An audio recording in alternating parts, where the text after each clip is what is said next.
Where I disagree with my father, he knows it, and I express myself with total candor.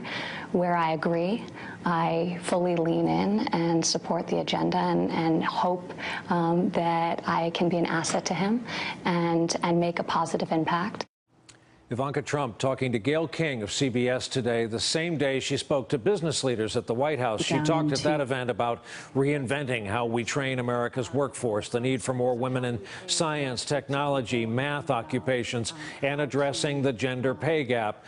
Stephanie Ruhle is with us tonight, heroic considering she is the host of MSNBC Live at 9 a.m. Eastern each day. She is a veteran of the world of business and finance prior to seeing the light and finding honest work in the world of news media. So with that as a background, Stephanie, your contention is it is time now for accountability.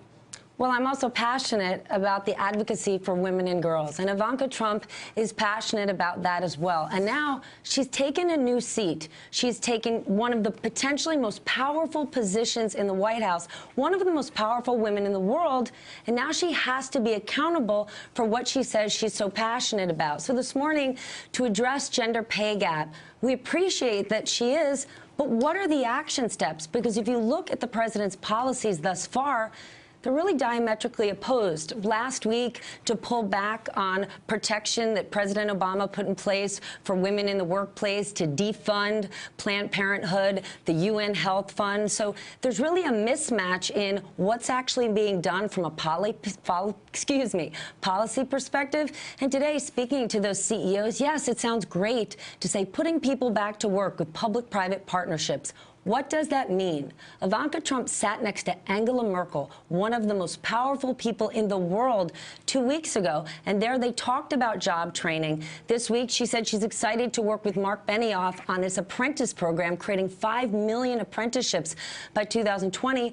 But is that actually happening? Have any orders been signed? Where's the money? This is talk. If you're going to take a seat like that, people want to know, where's the action? The part of life that she can't control, nor is it anything approaching her fault, is she's the daughter of at least an on-paper billionaire. She's married to a multimillionaire. She herself is a multimillionaire. So there's going to be some natural connectivity issues with perhaps her dad's base and some folks across America. Having said that, if I appointed you chief of staff to Ivanka Trump, what would you lay out for her agenda, a reachable, sustainable, suggestible agenda?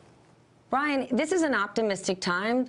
Ivanka Trump wants to take on these issues. We've heard from her in the past that she cares about climate change. She met with Al Gore and Leonardo DiCaprio. The question is, what can she do? It's encouraging that Jared Kushner wants to focus on innovation. But when you think about innovation, the word innovation is connected to things like technology, research, science. The NIH being defunded, research, we're seeing less and less of that come from the government. She's in a very difficult position, but she's now chosen to be in the fast lane. And if she wants to be in that fast lane, she has to put her seatbelt on and be accountable. So in terms of what can she do, actually try to move things in terms of policy. And if her father does listen to her so closely, we'd like to see where. You know, she had said something in that interview that her father knows where she agrees with him and where she doesn't.